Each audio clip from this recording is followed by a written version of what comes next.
Como psicólogo praticante e observador atento do mundo ocidental, Carl Jung notou que muitas pessoas em sua época eram afligidas por sentimentos debilitantes de insignificância, inadequação e desesperança. Ao longo de vários capítulos do volume 10 de suas obras completas, Jung examinou essa questão e chegou à conclusão de que tais sentimentos eram causados pelo que ele chamava de problema espiritual. Este problema espiritual continua a ser um problema para muitas pessoas no mundo moderno. E a sua existência generalizada representa uma grande ameaça à liberdade e à prosperidade das sociedades ocidentais. Porque não só aqueles que são atingidos por ela sofrem como indivíduos, mas à medida que mais pessoas são vítimas dela, a estabilidade de uma sociedade vacila e o potencial para agitação política e social aumenta. Jung observou as ramificações sociais deste problema em primeira mão na forma de duas guerras mundiais e da ascensão de estados totalitários. Ele ficou tão chocado com esses acontecimentos que fez o possível para transmitir suas ideias a outras pessoas, na esperança de evitar ocorrências semelhantes no futuro. Jung acreditava que o surgimento deste problema espiritual coincidiu com o declínio da influência que as religiões tradicionais, principalmente o cristianismo, tiveram nas sociedades ocidentais ao longo dos últimos séculos. Deixar de lado essas religiões teve muitos efeitos. Mas o que Jung considerou mais urgente foi o fato de forçar inúmeras pessoas a enfrentar os dilemas existenciais da vida humana sem a útil muleta do dogma religioso. Quão totalmente diferente o mundo parecia ao homem medieval. Para ele, a Terra estava eternamente fixa e em repouso no centro do universo. Os homens eram todos filhos de Deus sob o cuidado amoroso do Altíssimo que os preparou para a bem-aventurança eterna e todos sabiam exatamente o que deveriam fazer e como deveriam se comportar a fim de ascender de um mundo corruptível para um mundo incorruptível e existência alegre. Tal vida não parece mais real para nós, mesmo em nossos sonhos. Além da ascensão do secularismo, Jung sugeriu que o desenvolvimento da moderna sociedade de massa também desempenhou um papel no surgimento do problema espiritual. A sociedade moderna surgiu durante a Revolução Industrial, quando grandes porções da população foram expulsas das pequenas cidades para as grandes cidades e em busca de trabalho e oportunidades, instigando o nascimento de uma sociedade de massas. Embora o desenvolvimento de uma sociedade de massas tenha gerado benefícios através da intensificação da divisão do trabalho, também trouxe problemas perigosos. Essa nova forma de existência, escreveu Jung, produziu um indivíduo instável, inseguro e sugestionável. A insegurança do indivíduo numa sociedade de massas é uma função da enorme quantidade de pessoas que o rodeiam, e quanto maior a multidão, mais anulado o indivíduo se sente. Mas esta insegurança também foi instigada, segundo Jung, pela ascensão de uma mentalidade racional e científica que acompanhou a Revolução Industrial e com o passar do tempo saturou cada vez mais setores da sociedade. No século XIX e ainda mais no século XX, planeadores sociais, políticos e líderes de diversas indústrias, hipnotizados pelos frutos que a investigação científica estava a produzir nos campos da indústria e da medicina, passaram a acreditar que os métodos da ciência poderiam ser usados para remodelar a sociedade. O resultado deste movimento foi uma massificação da sociedade, isto é, um aumento na uniformidade e uma diminuição drástica na importância do indivíduo. Pois, para modelar e subsequentemente refazer a sociedade com base em princípios científicos e racionais, a singularidade do indivíduo deve ser negada em favor das médias estatísticas, e o redesenho da sociedade promulgado por um grupo de elites, ou tecnocratas, que veem os humanos nada mais que abstrações, unidades sociais homogêneas a serem gerenciadas e manipuladas. Os efeitos perigosos desta tentativa de usar a ciência para remodelar o indivíduo e a sociedade. Efeitos ainda em jogo hoje, foram descritos por Jung.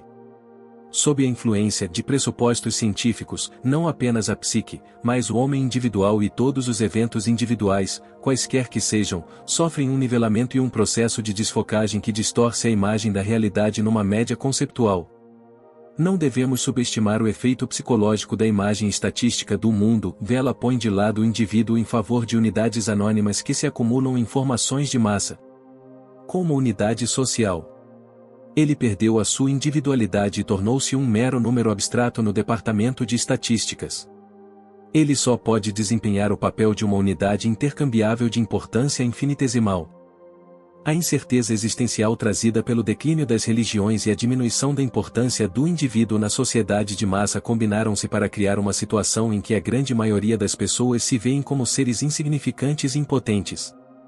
Esta mentalidade pode ser muito prejudicial, pois tão jovens descobriu quando a atitude consciente do indivíduo é deficiente de uma maneira que é prejudicial à saúde psicológica, o mecanismo de autorregulação da psique produzirá uma compensação inconsciente, na tentativa de corrigir a atitude consciente defeituosa e trazer a psique de volta ao equilíbrio relativo àqueles que sofrem de um problema espiritual devido aos seus sentimentos de insignificância não possuem os níveis adequados de autoeficácia necessários para a saúde psicológica. Jung propôs que, para compensar esta deficiência, o inconsciente produz uma compensação na forma de uma forte sede de poder. O sentimento de fraqueza do indivíduo, na verdade de inexistência, é compensado pela erupção de desejos de poder até então desconhecidos. É a revolta dos impotentes, a ganância insaciável dos que não têm. A compensação pode ser benéfica se alguém for capaz de integrar os conteúdos compensatórios do inconsciente na sua consciência, trazendo assim mais equilíbrio à sua mente consciente e uma melhoria geral à sua saúde psicológica. Contudo, se o conteúdo inconsciente da compensação, que no caso de um problema espiritual assume a forma de um desejo de poder, permanecer oculto no inconsciente, a compensação pode revelar-se extremamente perigosa. Se tal movimento compensatório do inconsciente não for integrado à consciência de um indivíduo, escreveu Jung, ele levará a uma neurose ou mesmo a uma psicose. Se um desejo compensatório de poder não for integrado à consciência, Jung advertiu que a pessoa se tornará possuído por um impulso inconsciente de poder e o busca a qualquer custo. Não conseguindo encontrá-lo na sua vida pessoal devido a profundos sentimentos de impotência, é muito provável que essas pessoas gravitem em torno de ideologias coletivas, movimentos de massas e instituições que consideram ter o poder que lhes falta como indivíduos. Se o indivíduo, oprimido pela sensação de seus próprios ninis e impotência, sentir que sua vida perdeu o sentido, então ele já está no caminho para permanecer na escravidão e, sem saber ou querer, tornou-se seu prosélito. Quando este processo psicológico ocorre em grande escala, a sociedade torna-se altamente vulnerável à ascensão da tirania estatal. Jung descreveu esse processo na seguinte passagem assustadora: e em vez do indivíduo concreto, você tem os nomes das organizações e, no ponto mais alto, a ideia abstrata do Estado como o princípio da realidade política. A responsabilidade moral do indivíduo é então inevitavelmente substituído pela política do Estado. Em vez da diferenciação moral e mental do indivíduo, temos o bem-estar público e a elevação do padrão de vida. O objetivo e o significado da vida individual, que é a única vida real, já não residem no desenvolvimento individual, mas na política do Estado, que é imposta de fora ao indivíduo. O indivíduo é cada vez mais privado da decisão moral sobre como deve viver a sua própria vida e, em vez disso, é governado, alimentado, vestido e educado como uma unidade social e divertido de acordo com os padrões que dão prazer e satisfação às massas.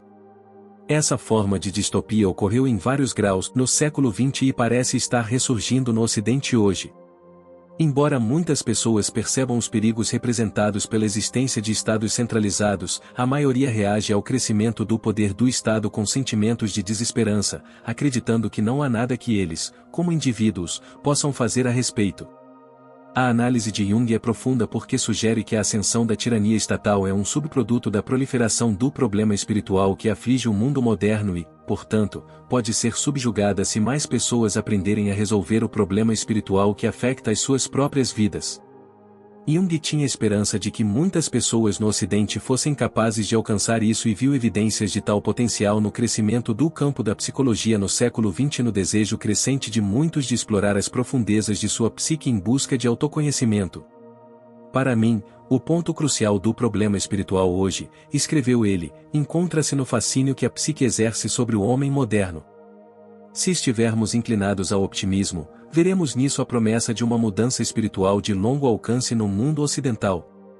Em todos os eventos. É um fenômeno significativo. Importante porque toca aquelas forças psíquicas irracionais, como a história mostra, incalculáveis, que transformam a vida dos povos e das civilizações de maneiras imprevistas e imprevisíveis. Estas são as forças ainda invisíveis para muitas pessoas hoje, que estão na base do interesse psicológico atual. Em tempos de desespero, os povos antigos olhavam para os deuses que habitavam os oceanos, as florestas e os céus em busca de regeneração. Na opinião de Jung, o indivíduo moderno, para quem todos os deuses estão mortos, deve recorrer às forças internas em busca de respostas para os problemas espirituais que os atormentam. Ao encontrar respostas, pensou ele, não estaremos apenas curando a doença espiritual que os aflige pessoalmente, mas também estaremos contribuindo para a renovação de um mundo que se perdeu nas trevas da dominação estatal. Pequena e escondida é a porta que leva para dentro, e a entrada é barrada por inúmeros preconceitos, suposições equivocadas e medos. Sempre se deseja ouvir grandes esquemas políticos e econômicos, as mesmas coisas que levaram todas as nações a um pântano. Portanto, parece grotesco quando alguém fala de portas escondidas, de sonhos e de um mundo interior. O que o idealismo insípido tem a ver com programas econômicos gigantescos, com os chamados problemas da realidade?